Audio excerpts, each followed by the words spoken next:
आइए सुनते हैं जितिया व्रत की कथा। इसे जीवित पुत्रिका व्रत या ज्योतिया व्रत के नाम से भी जाना जाता है। जीवित पुत्रिका का व्रत जो कि हर वर्ष आश्विन माह के कृष्ण पक्ष की अष्टमी तिथि के दिन जीवित पुत्रिका का व्रत किया जाता है। जीवित पुत्रिका का व्रत जो कि बड़ा ही कठिन माना जाता है। यह व्रत जिस प्रकार से छठ के व्रत में 3 दिनों तक व्रत के नियम का पालन करना पड़ता है, उसी प्रकार से जीवित पुत्रिका के व्रत में भी 3 दिनों तक नियम का पालन करना पड़ता है। जीवित पुत्रिका के व्रत में सप्तमी तिथि के दिन नहाए खाए, अष्टमी तिथि के दिन व्रत और फिर नवमी तिथि के दिन इस व्रत का पारण किया जाता है। इस व्रत को स्त्रियां जो कि अपनी संतान की रक्षा के लिए, संतान की लंबी आयु के लिए, सुख समृद्धि की प्राप्ति के लिए इस व्रत को रखती हैं। तो आइए सुनते हैं जितिया जीवित पुत्रिका व्रत की कथा। कि एक बार नैमिषारण्य के निवासी ऋषियों ने संसार के कल्याणार्थ श्री सूत जी से पूछा कि हे सूत, कराल कली काल में लोगों के बालक किस तरह दीर्घ आयु होंगे, आप कृपा कर हमसे बतलाइए। तब सूत जी बोले कि जब द्वापर युग का अंत और कलयुग का आरंभ था, उसी समय बहुत सी शोकाकुल स्त्रियों ने आपस में सलाह की कि क्या इस काल में माता के जीवित रहते पुत्र मर जाएंगे। जब वे आपस में कुछ निर्णय नहीं कर सकी, तब गौतम जी के पास पूछने के लिए गए। जब उनके पास पहुँचे तो उस समय गौतम जी बड़े ही आनंद के साथ बैठे थे। उनके सामने जाकर सभी ने उनको प्रणाम किया। तदंतर स्त्रियों ने पूछा कि हे प्रभु, इस कलयुग में लोगों के पुत्र किस तरह जीवित रहेंगे, इसके लिए कोई व्रत या तप हो तो आप कृपा करके हमसे बतलाइए। इस तरह उनकी बात को सुनकर गौतम जी बोले कि आपसे मैं वही बात कहूँगा जो मैंने पहले से सुन रखा है। गौतम जी ने कहा कि जब महाभारत युद्ध का अंत हो गया और द्रोण पुत्र अश्वत्थामा के द्वारा अपने बेटों को मरा देखकर सब पांडव बड़े ही दुखी हुए, तो पुत्र शोक से व्याकुल होकर द्रौपदी अपनी सखियों के साथ ब्राह्मण श्रेष्ठ धौम्य के पास गई और उसने धौम्य से कहा कि हे विपेंद्र, कौन सा उपाय करने से बच्चे दीर्घायु हो सकते हैं, यह आप कृपा कर हमसे कहिए। धौम्य बोले कि सतयुग में सत्य वचन बोलने वाला, सत्याचरण करने वाला समदर्श जिमूत वाहन नामक एक राजा था। एक बार वह अपनी स्त्री के साथ अपने ससुराल को गया और वहीं पर रहने लगा। एक दिन आधी रात के समय पुत्र शोक से व्याकुल कोई स्त्री रोने लगी, क्योंकि वह अपने बेटे के दर्शन से निराश हो चुकी थी। उसका पुत्र मर चुका था। वह रोती हुई कहती थी कि हाय, मुझ बूढ़ी माता के सामने मेरा बेटा मरा जा रहा है। उसका रुदन सुनकर राजा जिमूत वाहन का तो मानो हृदय विदीर्ण सा हो गया। वह तत्काल उस स्त्री के पास गया और उससे पूछा कि तुम्हारा बेटा कैसे मरा है। बूढ़ी ने कहा कि गरुड़ प्रतिदिन आकर गांव के लड़कों को खा जाता है। इस पर उस दयालु राजा ने कहा कि माता, अब तुम रो मत, आनंद से बैठो, मैं तुम्हारे बच्चे को बचाने का यत्न करता हूँ। ऐसा कहकर राजा उस स्थान पर चला गया जहाँ पर कि गरुड़ आकर प्रतिदिन मांस खाया करता था। उसी समय गरुड़ भी उस पर टूट पड़ा और मांस खाने लगा। जब अतिशय तेजस्वी गरुड़ ने राजा का बायां अंग को खा लिया, तो झटपट राजा ने अपने दाहिने अंग फेर कर गरुड़ के सामने कर दिया। यह देखकर गरुड़ जी ने कहा कि तुम कोई देवता हो, कौन हो, तुम मनुष्य तो नहीं जान पड़ते। अच्छा, अपना जन्म और कुल बताओ। पीड़ा से व्याकुल मन वाले राजा ने कहा कि हे पक्षीराज, इस तरह के प्रश्न करना व्यर्थ है, तुम अपनी इच्छा भर मेरा मांस खाओ। यह सुनकर गरुड़ रुक गए और बड़े आदर से राजा के जन्म और कुल की बात को पूछने लगे। राजा ने कहा कि मेरी माता का नाम शैव्या है और मेरे पिता का नाम शालिवाहन है। सूर्य वंश में मेरा जन्म हुआ है और जिमूत वाहन मेरा नाम है। राजा की दयालुता को देखकर गरुड़ ने कहा कि हे महाभाग, तुम्हारे मन में जो भी अभिलाषा हो वह मुझसे वर मांग लो। इस पर राजा जीवितवाहन ने कहा कि हे गरुड़ देव, यदि आप मुझे वर दे रहे हैं तो यह वर दीजिए कि आपने अब तक जिन प्राणियों को खाया है वे सब जीवित हो जाएं।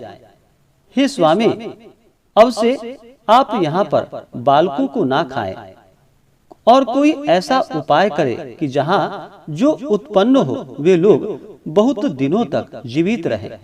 फिर धौम्य जी ने कहा कि पक्षीराज गरुड़ राजा को वरदान देकर स्वयं अमृत लाने के लिए नागलोक को चले गए और फिर वहां से अमृत लाकर उन्होंने उन मरे मनुष्यों की हड्डियों पर बरसाया। ऐसा करने से सब लोग जीवित हो गए जिनको कि पहले गरुड़ ने खाया था। राजा के त्याग और गरुड़ की कृपा से वहाँ बालों का सारा कष्ट दूर हो गया। उस समय राजा के शरीर की शोभा दुनी हो गई।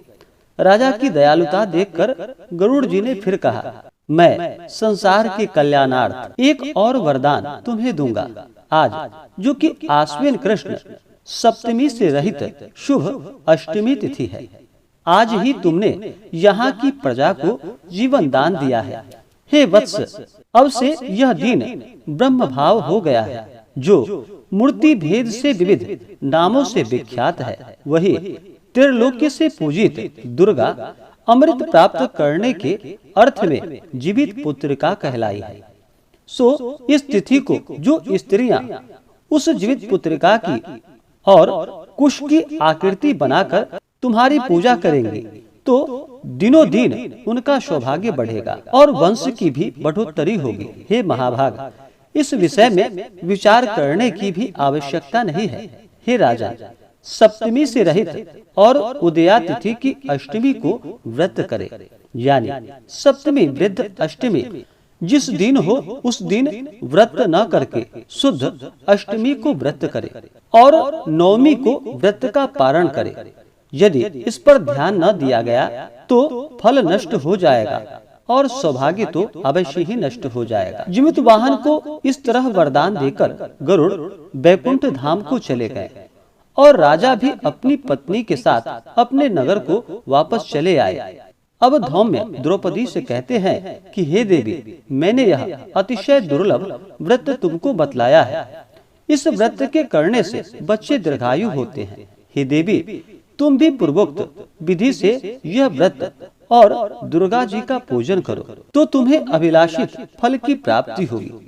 मुनिराज, धौम्य की बात को सुनकर द्रौपदी के हृदय में एक प्रकार का कौतूहल उत्पन्न हुआ और पुराभाषिणी स्त्रियों को बुलाकर उनके साथ यह उत्तम व्रत को किया। गौतम जी ने कहा कि यह व्रत और उसके प्रभाव को किसी एक चिल्ही ने सुन लिया और अपनी सखी जो कि सियारिन को बतलाया। इसके बाद पीपल वृक्ष की शाखा पर बैठकर उस चिल्ली ने और उसी वृक्ष के एक खोते में बैठकर सियारिन ने भी व्रत किया। फिर वही चिल्ली किसी उत्तम ब्राह्मण के मुख से यह कथा सुनकर आई और पीपल के खोते में बैठी हुई अपनी सखी को सुनाया। और फिर सियारिन ने आधा कथा सुनी ही थी कि उसे भूख लग गई और वह उसी समय जो कि शव से भरे हुए शमशान में पहुंची। वहां उसने इच्छा भर मांस का भोजन किया और चिल्ली बिना कुछ खाए पिए ही रह गई और सवेरा हो गया। सवेरे वह गौशाले में गई और वहां गौ का दूध पिया। इस तरह नवमी को उसने पारण किया।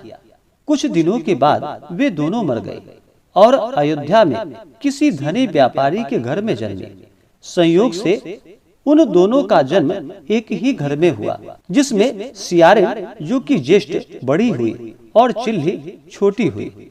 वे दोनों सभी शुभ लक्षणों से युक्त थी, इसलिए बड़ी लड़की काशीराज के और छोटी उनके मंत्री के साथ अग्नि के सामने विधि पूर्वक ब्याही गई। पूर्व जन्म के कर्म फल से वह मृगनयनी रानी हुई। जिस किसी भी संतान को उत्पन्न करती थी वह मर जाती थी और पूर्व जन्म की बातों को स्मरण करने वाला मंत्री की पत्नी ने अष्टवसुओं के साथ सदृश तेजस्वी 8 बेटे उत्पन्न किए और सभी जीवित रह गए।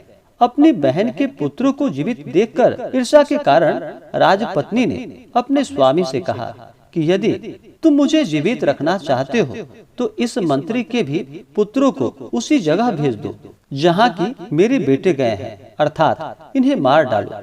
यह सुनकर राजा ने उस मंत्री के पुत्रों को मारने के लिए कई प्रकार के उद्योग किए, पर मंत्री पत्नी ने जीवित पुत्रिका के पुण्य बल से उसे बचा लिया। एक दिन राजा ने अपने आदमियों से उन पुत्रों का सिर कटवाकर पिटारी में रखवाया और वह पिटारी उनकी माता जो कि मंत्री पत्नी के पास भेज दिया। किंतु वे 8 सिर बेशकीमती जवाहरात में बदल गए और भले चंगे हो 8 लड़के अपनी माता के पास वापस चले आए। उनको जीवित देखकर राजपत्नी को बड़ा विस्मय हुआ। अंत में वह मंत्री की पत्नी के पास आई और उनसे पूछा कि बहन, तुमने कौन सा ऐसा पुण्य कर्म किया है जिससे बार बार मारे जाने पर भी तुम्हारे बेटे नहीं मरते। इस पर मंत्री की पत्नी ने कहा कि पूर्व जन्म में मैं चिल्ली थी और तुम सियारे। हमने और तुमने एक साथ जीवित पुत्रिका का व्रत किया था। तुमने व्रत के नियमों का भली भांति पालन नहीं किया था और मैंने इस व्रत का नियम का पालन किया था। इस दोष से हे बहन, तुम्हारे बेटे नहीं जीते हैं। अब तुम ओ राजरानी, अब तुम भी इस जीवित पुत्रिका व्रत को करो तो तुम्हारे बेटे दीर्घ आयु होंगे। मैं तुमसे जो कि यह सच सच कह रही हूँ। और फिर उसके कथानुसार रानी ने व्रत किया। तभी से उसके कई बेटे सुंदर और दीर्घ आयु होकर बड़े बड़े राजा हुए। सूत जी कहते हैं कि सब प्रकार का आनंद देने वाला मैंने यह दिव्य व्रत बतलाया है। स्त्रियां अगर चिरंजीवी संतान चाहती हो तो वे विधि पूर्वक यह व्रत करें तो उन्हें पुण्य फलों की प्राप्ति होगी। तो बोलिए प्रेम से गरुड़ देवता की जय। आशा करता हूँ कि जानकारी आपको अच्छा लगा हो। ऐसे ही जानकारियाँ प्राप्त करते रहने के लिए हमारे इस चैनल को लाल बटन दबा करके सब्सक्राइब करें, साथ में बेल आइकन घंटी को दबाना न भूलें ताकि मेरे वीडियो का नोटिफिकेशन आपको समय से मिलता रहे। वीडियो को लाइक करें, शेयर करें। जय माता दी। धन्यवाद।